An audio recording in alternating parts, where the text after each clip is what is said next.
जो करने में पहले कोविड के कारण और बाकी सारे पॉलिटिकल इश्यूज के कारण लेट हुआ। मगर कब से नागरिकता मिलेगी? तो 2014 के पहले से। वो थंब रूल वहीं का वहीं है। आज क्या फर्क पड़ गया है बताइए? कोई फर्क नहीं पड़ा है। भारतीय जनता पार्टी को के लिए ये पॉलिटिकल गेन का मुद्दा नहीं है। भारतीय जनता पार्टी के लिए, हमारे नेता नरेंद्र मोदी जी के लिए अफगानिस्तान, पाकिस्तान और बांग्लादेश से आए हुए करोड़ों शरणार्थियों को उनका अधिकार देने का मुद्दा है, उनकी वेदना से मुक्ति दिलाने का मुद्दा है और उनकी 3 पीढ़ी को न्याय देने का मुद्दा है, जो कांग्रेस पार्टी ने कभी नहीं काम नहीं। उन्होंने तो सर्जिकल स्ट्राइक और एयर स्ट्राइक को भी बताया कि आपका पॉलिटिकल फायदा है, तो क्या हम टेररिज्म पर कदम न उठाए? इन्होंने 370 को भी बताया कि ये आपके पॉलिटिकल फायदे के लिए कर रहे हैं। हम 1950 से कह रहे हैं कि हम 370 को हटाएंगे। उनका हिस्ट्री है, जो बोलते हैं वो करते नहीं है। मोदी जी का हिस्ट्री है, जो भारतीय जनता पार्टी ने कहा है, नरेंद्र मोदी ने कहा है, वो पत्थर की लकीर है। मोदी की हर गारंटी पूरी होनी।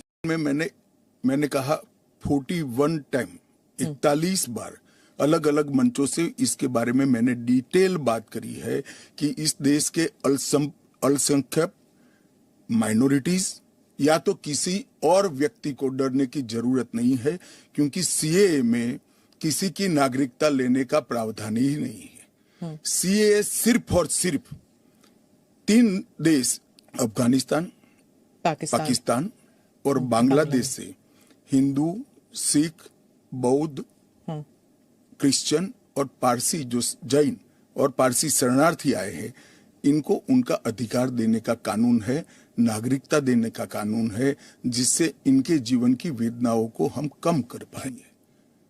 आप इस लॉ को आइसोलेशन में नहीं दे सकती। इस देश का एक इतिहास है। 15 अगस्त 1947 को देश का विभाजन हो गया। देश 3 हिस्सों में बंट गया। वो बैकग्राउंड है।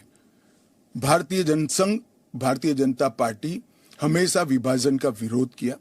हम कभी सहमत नहीं थे। इस देश का विभाजन धर्म के आधार पर होना ही नहीं चाहिए था, मगर उस वक्त किया गया। जब धर्म के आधार पर आप विभाजन करते हो और वहां जो अल्पसंख्यक है उन लोगों पर ढेर सारे अत्याचार हो, धर्म परिवर्तन कराया जाए, इनकी महिलाओं को अपमानित किया जाए, वो माँ बहन बेटी के लिए वो शरण में आए भारत की, तो क्या उसको यहाँ नागरिकता का अधिकार नहीं है? और स्वयं कांग्रेस के नेताओं ने आजादी के वक्त सैकड़ों भाषणों में कहा है कि अभी मारकाट चल रही है, अभी जहां है वहां रह जाइए, बाद में जब कभी भी भारत में आएंगे आपका स्वागत है। परंतु बाद में इलेक्टोरल पॉलिटिक्स चालू हुई, वोट बैंक की राजनीति चालू हुई। एपीसमेंट के कारण वो वादा कांग्रेस पार्टी ने कभी पूरा नहीं किया, जो आज नरेंद्र मोदी पूरा कर रहे। मुस्लिम आबादी के लिए ही वो हिस्सा आज भारत का भाग नहीं है। वो भूमि इसीलिए दे दी गई थी। फिर तो हर देश से अव्यवस्था से जो आना चाहिए, इसके लिए भारत के दरवाजे खोल लो। भारत कहां बचता है? अखंड भारत के जो लोग हिस्सा थे और जिन पर धार्मिक प्रताड़ना हुई है, उसको शरण देना मैं मानता हूं हमारी नैतिक जिम्मेदारी है और हमारी कॉन्स्टिट्यूशनल रिस्पॉन्सिबिलिटी। और स्मिता जी, आप आंकड़े की गहराई में जाइए। जब विभाजन हुआ तब पाकिस्तान में 23% हिंदू थे, हिंदू और सिख थे। आज 3.7% बच गए। कहां गए सारे?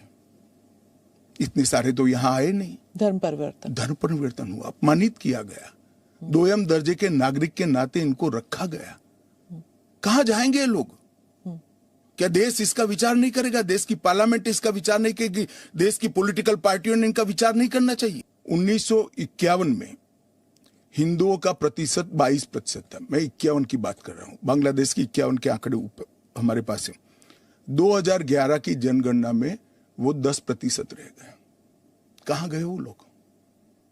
अफगानिस्तान 1992 के पूर्व में, 92 के आंकड़े मेरे पास लगभग 2 लाख सिख और हिंदू थे और आज करीब 500 बच गए।